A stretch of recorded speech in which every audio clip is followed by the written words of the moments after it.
Okay, on the transmitter, the second input is alarm and the third is lock and opening and closing. So 2 is alarm and 3 is opening closing, lock and open. 2 and 3. So that is 01 is a residential burglary and 05 is opening closing. So if you program PGM1 as 01, then that's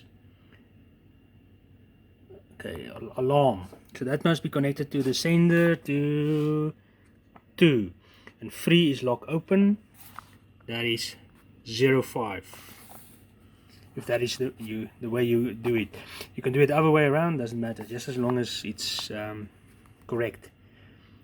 Otherwise, if you do it incorrectly, every time someone open and close the alarm system, it's going to send an alarm instead of an opening and closing. So you must just do it the right way around.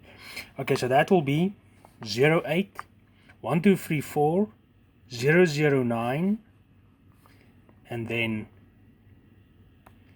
0105.